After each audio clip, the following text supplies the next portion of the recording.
Panali pa 1 January chaka cha 2021 pa tsikuli kunacha bwinobwino monga muja momwe kuchera masiku onse, ndipo mzimayi wina wa zaka 35 zakubadwa amkafuna kupita kokaongola miyendo ndi galu wake kuchokera mu fuleti ina, koma kenako akudusa pa floor ina kunyumba kwawoko anamuona galu wake wayamba kukuwa mosakhala bwino, ndipo ataonesesa kuti galuyo akukuwa chani anaona kuti panali magazi ankhani-nkhani, ndipo anamukoka galu wakeyo ndi kumapitilira, koma atangofika pansi pa upstairs yo anapeza thupi la munthu wa mayi wakufa. Anayitana alonda, kunalizi alonda sanabwere, ndipo kenako anayimbira foni ku polisi.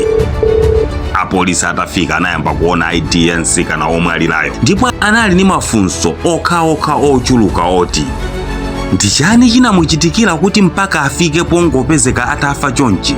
Nanga nsikana ameneyo ndi ndani? Anthu kwawoko ankatinjiza nkhani nanga kenako zinathano bwanji?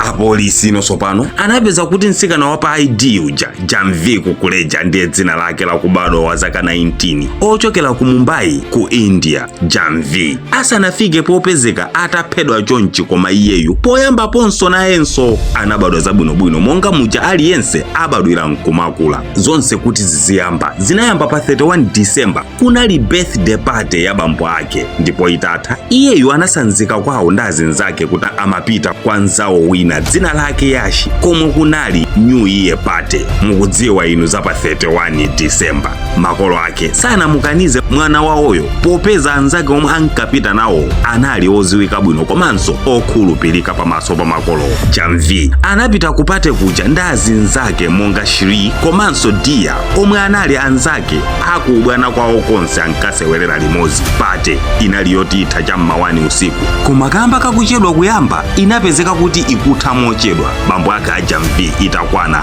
1:30 amayesa kumuyimbira kuti amutenge mwana wawoyo, koma iye samayankha. Anayesanso kumuyimbira nthawi ina komanso sanayankhenso. Makolo sanakhuzidwe nazo izi, ndipo kenako anangozisiya popeza kuti ankakhulupirira kuti anali m'manja mwa azinzake odalirika ndi okhulupirika. Kutacha kummawa cham'ma 6 bambo ake a Janvi ndipo mweto ankalandira phone call ya chilendo kuchokera kuja apolisi anapeza thupi kuja, ndipo iwo amangoona ngati munthu ongofuna kuafunira mafuno abwino poti anachilowa chaka cha nyuwani, koma atangoyankha foniyo iwo anakhumudwa kuzizidwa pomva kuti mwana wawo Janvi anachita ngozi. Apolisi anatengera thupi la Janvi ku chipatala komwe anapezeka kuti Janvi anali atamwalira. Kafukufuku anayambika potenga masampo amagazi omwe anali pamenepo anampeza mwana omwalirayo, komanso kuwatenga anyamata ndi atsikana onse omwe anabwera nawo kupateyo kukawatsekera ndi kukawafunsa mafunso. Thupi la Janvi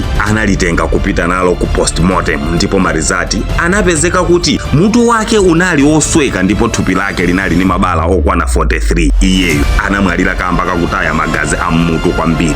Achinyamata onse omwe anamangidwa aja anatengedwa masampo amagazi kuti aone omwe atafanane ni magazi omwe anapezeka pa thupi pa Janvi, koma panalibe anafanana. Apa apolisi anayamba kusonkhanisa aliyense yemwe anapezeka kupateko, ndipo kenako apolisi mukafukufuku wawo anapeza kuti Janvi kupate kuja anachita choyitanidwa ndi mnyamata wina dzina lake Yashi, ndipo apolisi anapita ku nyumba ya Yashi ndi kukamutenga iyeyu, ndipo atafunsidwa ananena kuti pa tsiku la patelo Janvi anabwera kupateko ndi anzake awiri, ndipo onse anali atalezereratu kunali kuvina ndi kumwerera uku akukamba nkhani. Patadusa kanthawi Janvi anaona kuti pagulu la chisangalalolo best friend komanso boyfriend wake anasowapo, onse awiri anasowesana, yemwe anali Dia komanso Shri, ndipo iye anayamba kuwasaka awiriwa kenako anawapezatu murumu akudya zipaso zolesedwa kuonesana luso pamene paja Got Talent. Janvi anali wokwiya kwambiri inu mukudziwa zikachitika zinthu za mtundu, ndipo mkangano unabuka pakati pa ma best friend mpaka kuyamba kugwirana kugawana ziwiri zitatu. Shri ataona kuti zavuta anamuthandizira anamuzira Dia ndipo anamumenyesa Jamvi mutu kukhoma ndi kumumenyesanso kangapo komanso kwambiri molimbika kenako ndi kumukankhira pansi pa ma steps pomwe anapezeka paja.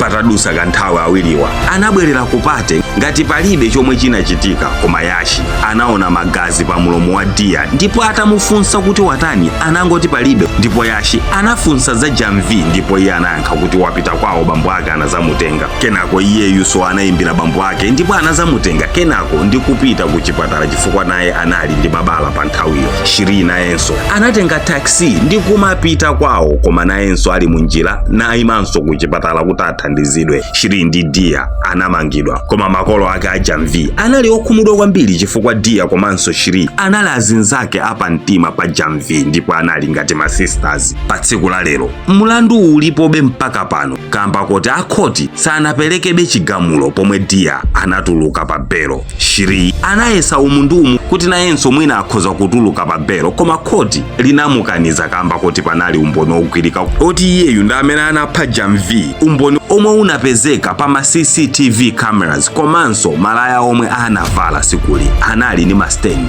amagazi. Ndine Dini Studios khalani pompo pomwe nkhani ikupitilira osayiwala kutsatsisa malonda anu aja ndife a Dini Studios tiwadziwisa Amalawi zomwe inu mukugulisazo. Musayiwale malonda athu sagulisira kumpanda, tilankhuleni ife kuti mumve zambiri mmene timapangira.